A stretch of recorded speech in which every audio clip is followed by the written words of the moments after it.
안녕하세요. 사랑하는 성도님, 영혼의 샘물 은혜의 자리에 오심을 축복합니다.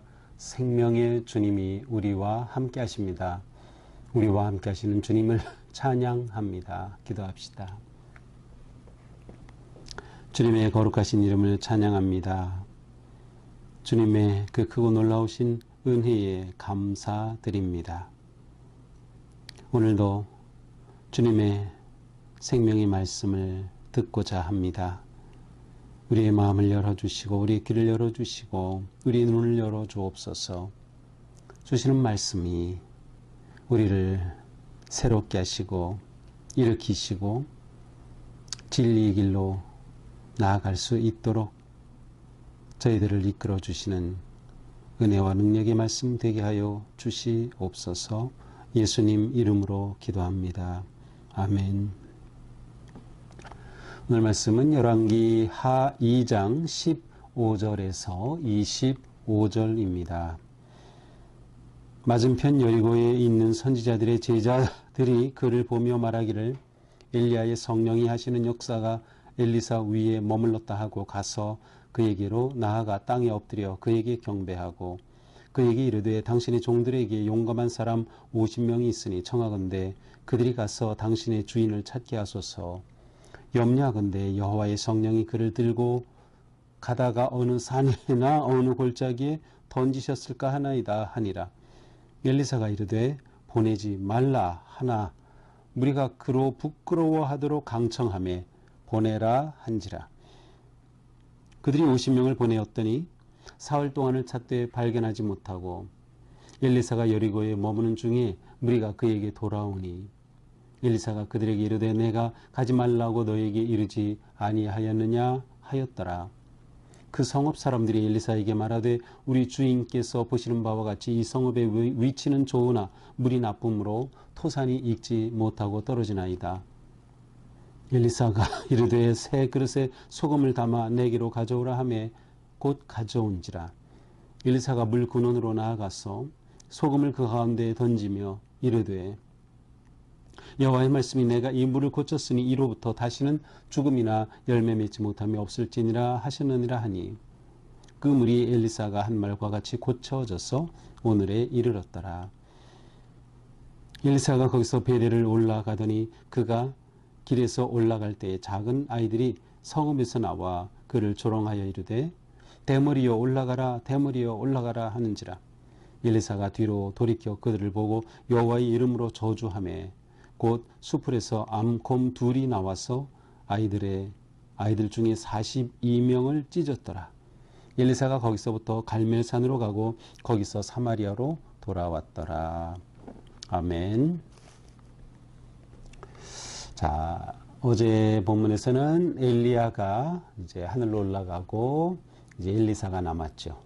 그리고 엘리사는 바로 엘리야가 올라가는 것을 그대로 보면서 끝까지 그와 함께 하였기에 하나님의 영이 성령의 능력이 그와 함께 하면서 엘리사도 똑같은 일을 합니다. 그 똑같은 일이라고 하는 것은 바로 엘리야처럼 그도 옷으로 물을 칠 때 그 물이 갈라진 거죠. 그래서 엘리사는 요단강을 건너서 이제 여리고 쪽으로 돌아오게 됩니다. 자, 오늘 본문은 바로 그때 시작이 되는 거죠. 그 시점 맞은편 여리고에 있는 선지자의 제자들이 이렇게 요단을 건너서 오는 그러한 엘리사를 보고 이 선지자의 제자들, 문화생, 신학생들, 이렇게 볼 수 있는데 이 수련생들이 그를 보면서 엘리사를 보면서 말합니다. 엘리야가 하시던 그 성령의 역사가 엘리사에게도 임하였다. 엘리사가 이렇게 물을 갈라서 치며 오는 것을 보고서 엘리사에게도 성령이 임했구나 라고 하는 것을 보게 된 거죠. 그리고 그에게 나아가서 엎드려 그에게 경배합니다. 이렇게 되어 엘리사는 객관적으로 아니면 공적으로 엘리야의 뒤를 이어서 하나님의 거룩한 선지자로 인정받고 그렇게 세움을 받은 셈이 되었습니다. 그런데 이 수련생들이 엘리사에게 뜻밖의 일을 제안합니다. 무엇인가 하면 용감한 사람 50명이 여기 있습니다. 그러니 우리로 하여금 당신의 주인을 찾게 하소서. 당신의 주인은 누구예요? 엘리야를 말하죠. 자, 엘리야를 찾겠다는 거예요. 이게 무슨 뜻이에요? 엘리야가 불수레를 타고 올라갔는데 하늘로 하나님께로 간 것이 아니라 어딘가 멀리 가서 떨어졌을 거라고 생각한 거예요. 그래서 우리가 가서 찾아보겠다는 겁니다. 여호와의 성령이 그를 들고 가다가 어느 산이나 어느 골짜기에 던지셨을까 하나이다. 여호와의 성령께서 그를 엘리야를 들고 가다가 어느 산 아니면 어느 골짜기에다가 이렇게 떨어뜨렸을 수 있으니까 우리가 이 엘리야를 찾아보겠다는 겁니다. 그러니 엘리사가 뭐라고 해요? 아니다, 보내지 말라, 그럴 필요 없다라고 말하죠. 그럼에도 이 사람들이 부끄러워하도록 강청했어요.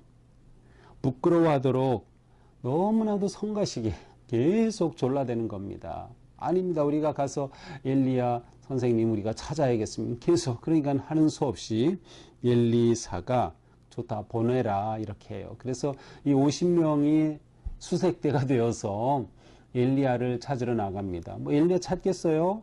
하늘로 올라갔는데 엘리야가 찾을 수 없죠. 사흘 동안이나 그렇게 헤맸지만 결국 찾지 못하고 돌아옵니다. 그래서 엘리사가 말하죠. 아니 내가 너에게 가지 말라고 했던 것이 아니냐. 하지만 이들의 이러한 사흘 동안 걸친 수색에도 불구하고 찾지 못한 것 또한 한편으로는 엘리야가 정말 하나님께로 또 하늘로 올라갔다고 하는 증명이 되기도 할 수 있는 것이죠. 자, 2일 후에 19절부터는 엘리사가 행한 첫 번 기적이 나옵니다. 자, 엘리사에게 여리고의 사람들이 나와서 말합니다. 이 성읍의 위치는 좋지만 물이 나빠서 토산이 익지 못하고 떨어집니다. 자, 이 여리고는 굉장히 요충지예요. 요단강이 저 멀리 보이고 그 앞으로 길이 지나가고요. 그래서 북쪽으로 예전에는 뭐 아수르라든지 이쪽으로 올라가는 또 남쪽으로는 유다로 내려가는 그 길의 요충지 아주 위치는 너무 좋아요. 그리고 이곳에 물이 너무나도 풍부해요.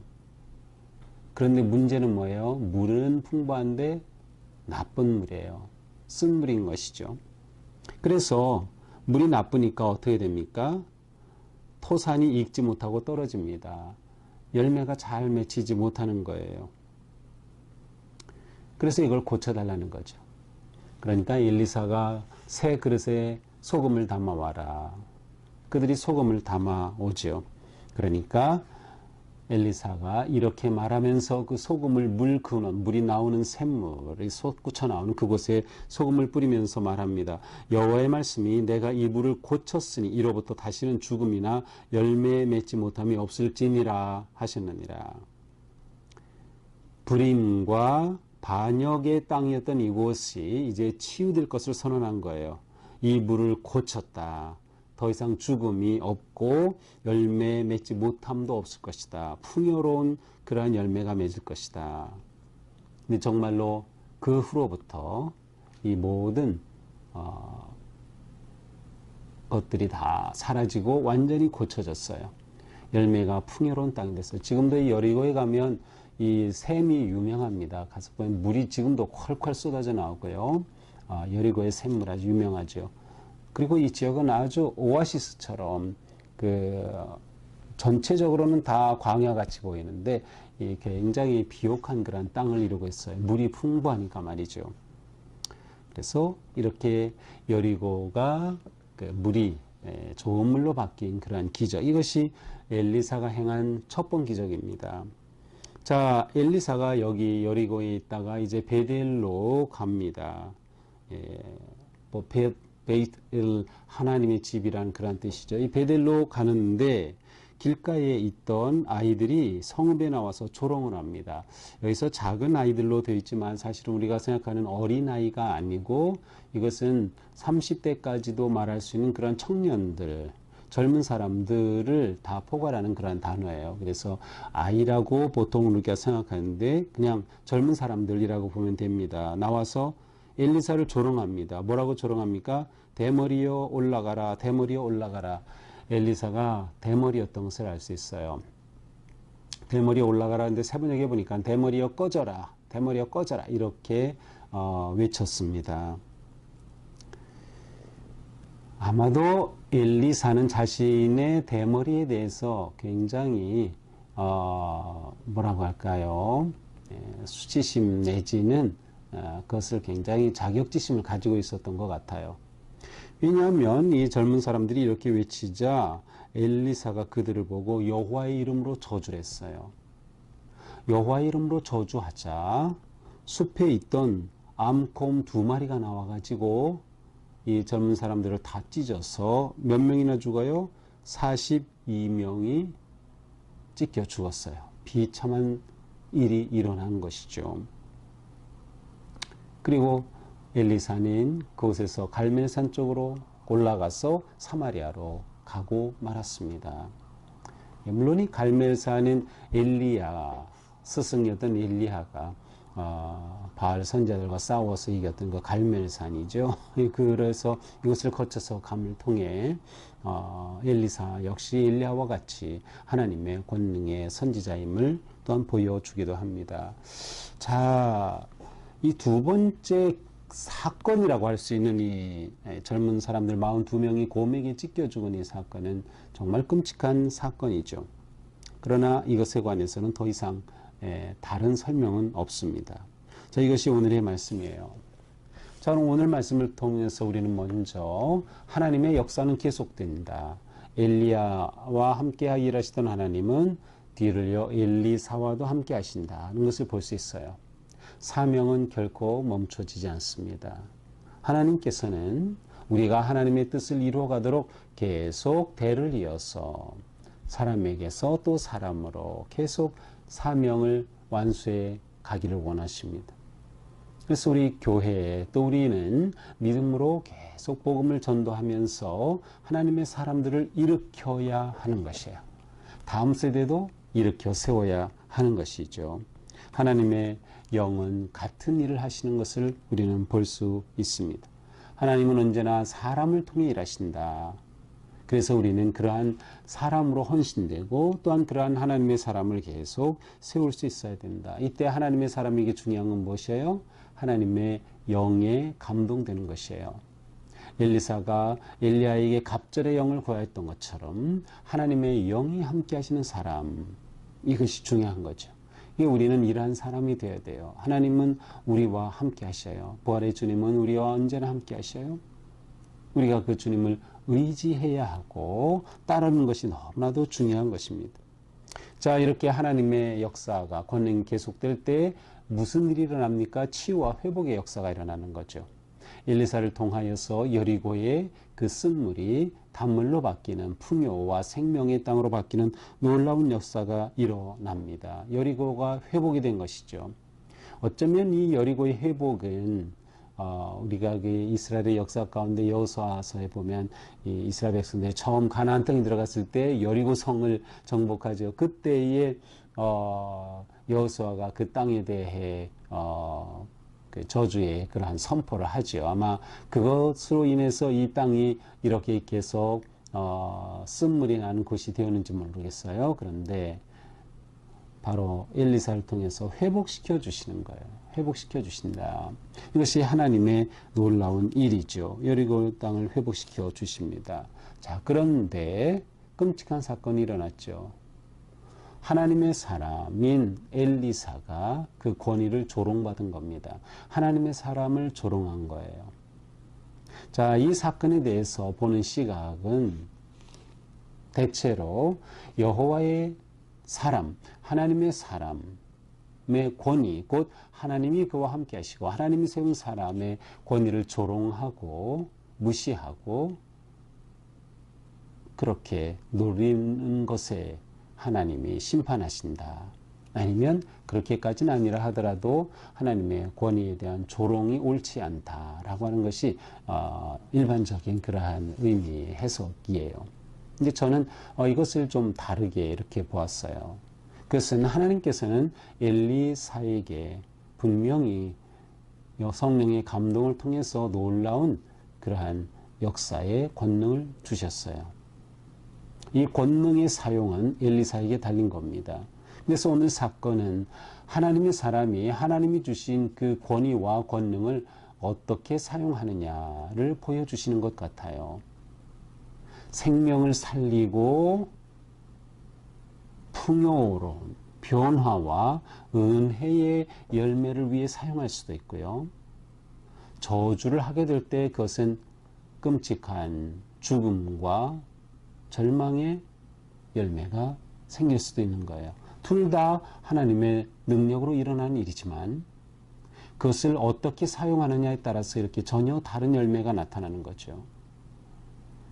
그래서 우리는 그렇구나. 하나님이 내게 은사를 주셨고 은혜를 주셨지만 정말 내가 이것을 긍정적으로 복이 되도록 사용하는 것이 너무나도 중요한 것이다. 그러한 점으로 본다면은 엘리사는 자신의 내적인 상처 내지는 그러한 분노를 제대로 다스리지 못한 거였어요. 그가 하나님의 사람이었기에 사람들이 설령 그를 조롱한다 하더라도 그가 가장 자기에게 있어서 부끄럽게 생각했던 대머리라고 하는 것을 아무리 말한다 하더라도 나는 하나님의 사람이니까 저들을 이렇게 저주하여 죽게 하는 것, 어쩌면 죽을 것까지는 생각하지 못했을 수도 있어요. 그러나 저들을 저주했다라는 거죠. 저주는 하나님의 사람에게는 어울리지 않는 것이에요. 물론 하나님께서 네가 이렇게 저주하라 라고 선지자들에게 분명히 말씀을 주시는 경우 있어요. 그럴 때 그들은 듣기 싫어도 그들을 향해 화를 선포하고 하나님의 심판을 선포했죠. 그러나 이 엘리사의 경우는 하나님이 저주하라 라고 하신 것이 아니에요. 이것은 자기 스스로가 그렇게 한 것이죠. 이러한 점에서 우리는 하나님의 은혜와 은사를 사용함에 있어서 아주 조심스러워야 한다. 그래서 우리 안에는 하나님이 주신 은사와 능력을 오직 거룩한 열매, 사람을 살리고 생명을 일으키는 그러한 은혜와 복을 위해서 사용해야 한다라는 거예요. 내게 아무리 어떤 권위를 주셨다 하더라도 그것을 부정적으로 저주하는데 사용하는 것은 옳지 않다라는 것이죠. 물론 이 사건은 엘리사의 권위가 어떠한가를 보여주는 장면은 될 수 있어요. 그리고 하나님의 사람을 조롱하지 못하도록 하는 경고가 될 수는 있어요. 하지만 엘리사는 이 사건에 있어서 정말 주의 깊게 지혜롭게 진정한 선지자답게 그렇게 처신하지 못한 것이 아닌가 하는 생각을 해보았습니다. 그래서 우리가 일을 할 때에 사역을 할 때 감정적으로 하면 안 된다라고 하는 거죠. 오직 나를 통해서 선한 열매가 맺기 위해서 하나님이 내게 주신 은사와 능력으로 생명을 살리고 일으키는 번영케 하는 그러한 은혜의 도구가 되어야 하는 것입니다. 오늘 하루 우리의 삶이 이와 같은 거룩한 하루가 될 수 있기를 축복합니다. 기도합시다. 주님, 우리에게 사명을 주시고 또한 감당케 하여 주시니 감사합니다.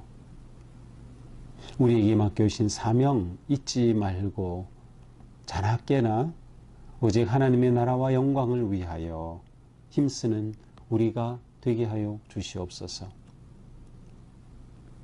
생명의 복음을 전하고 구원의 소식을 전하며 이 땅에 참 평화와 구원을 가져오는 그러한 복음의 도구가 되게 하여 주시옵소서. 우리에게 주신 것으로 마음껏 축복하고 생명을 일으키고 살리는 일에 우리가 하나가 되게 하시고 오늘 하루도 우리를 통하여 누군가가 하나님을 보게 하시고 구원과 생명의 길을 볼 수 있도록 격려와 사랑과 은혜를 입을 수 있도록 저희들을 통하여 일하여 주시옵소서. 예수님 이름으로 기도합니다. 아멘. 네, 오늘도 주님의 은혜로 우리의 삶이 아름답고 또 평안하기를 축복합니다. 사랑합니다.